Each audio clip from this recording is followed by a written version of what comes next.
welcome to the Daily English News program in Azərbaycan Televiziya with the major developments of the day. I'm Gülər Hətamova. President İlham Əliyev signed a decree on amendments to the list of public legal entities exempt from VAT for the delivery of works and services at the expense of funds allocated from the state budget. According to the decree, the Mine Action Agency has also been exempt from the VAT. According to the decrees of the head of state on amendments to the tax code and law on customs tariffs within the framework of cleaning the liberated territories, as well as other territories affected by war and other military operations from mines and unexploded ordnance, ammunition and other explosives, the import of all types of equipment, technical means and installations and their spare parts, personal protective equipment, devices, sapper dogs, explosive and pyrotechnic equipment is exempt from customs duty and taxes for the duration of 5 years as of October 15th of 2021. The process of grid return initiated by Azerbaijani state within the framework of post-war priorities caused a serious resonance in Romania.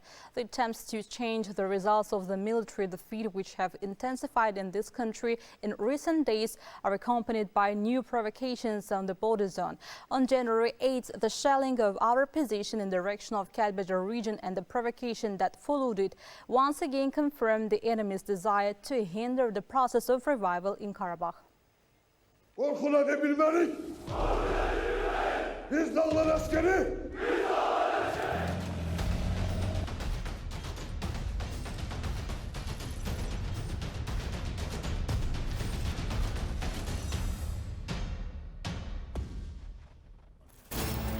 This year, Azerbaijan, as in other spheres, will implement the priority directions provided for in the field of army building. On the instruction of President İlham Əliyev, about 30 military exercises will be held throughout this year.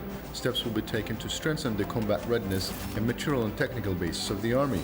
In today's circumstances, when a peace agreement has not been signed with Armenia, the issue of creating new types of military units and equipping them with the most modern weapons is pressing.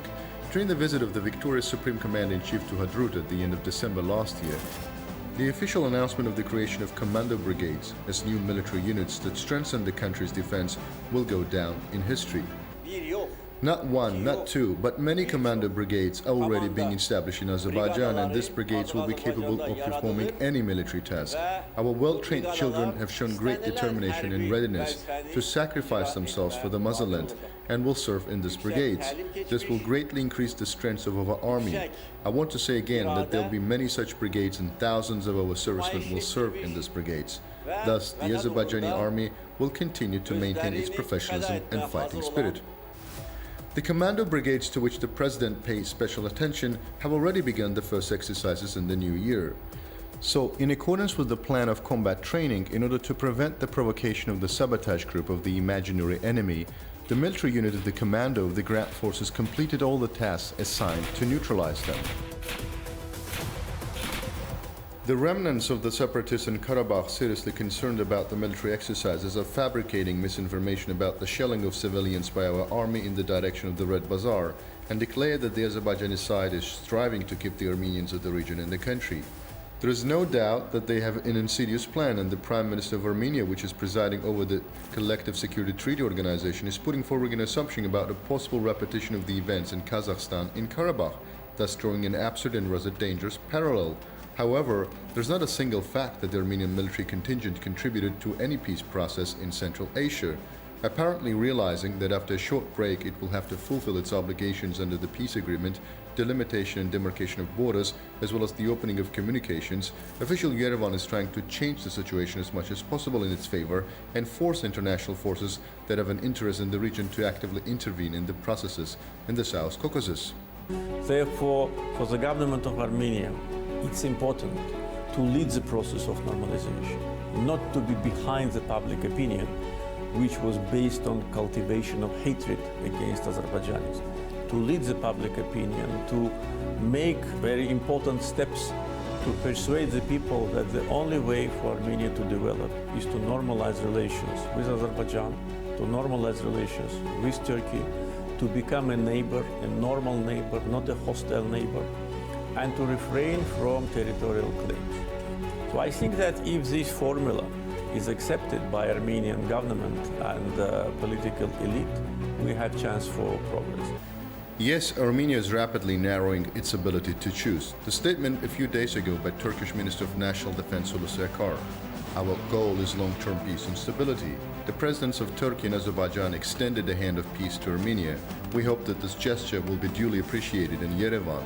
This issue, which concerns not only Azerbaijan or Armenia, but the region as a whole, should be considered a warning to the Armenian patrons.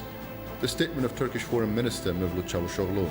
After Azerbaijan's victory in Karabakh, we had taken steps for the normalization in the Caucasus, confirmed that negotiations with Armenia are being conducted within the framework of the conditions of official Baku.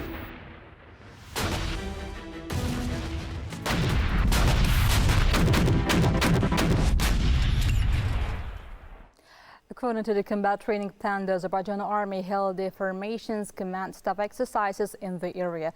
The units were put on alert, assembled in designated areas, and were brought to the state of combat readiness with the deployment of command and control bodies in the area. The main purpose of the exercises was to improve the activities of the headquarters and the interoperability between the units when bringing the military unit to various stages of combat readiness, as well as to increase the commander's ability to manage units in combat and agile decision-making skills.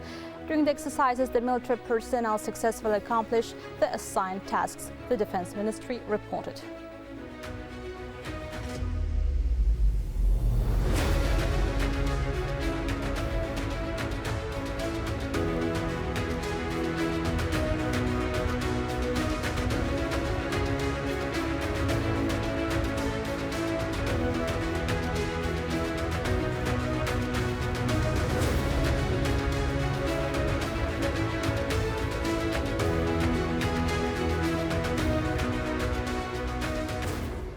The units of Azerbaijani army continue to dispose of expired and unusable ammunition at the Seyfali training ground. Once again, we urge the population not to panic over the ongoing blasting.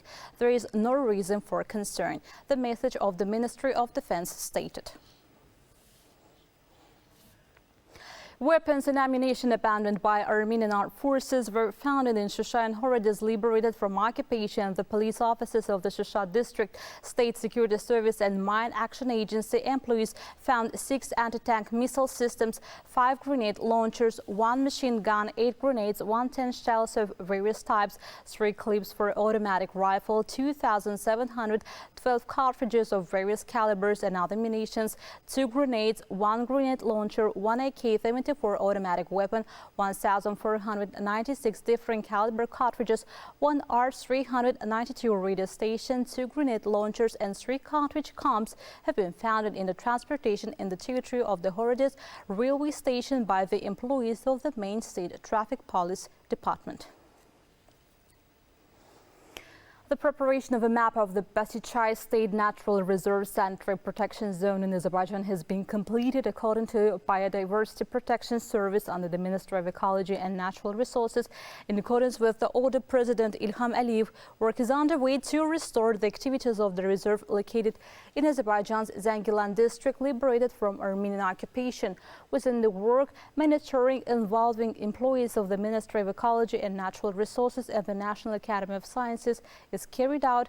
Besides, last year, plane trees were planted on the territory of the Basichai Reserve and fishes were released into the water. Work in this direction continues.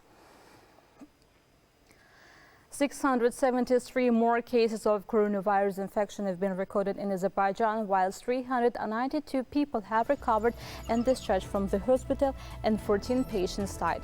The overall confirmed cases in Azerbaijan have reached 622,236 with 606,311 recoveries and 8,471 deaths. The number of active infections is 7,454. To detect infection cases, overall 5,957,603 tests have been conducted in Azerbaijan. The task force under the Cabinet of Ministers reported. That was all for today. Thank you for being with us. Goodbye.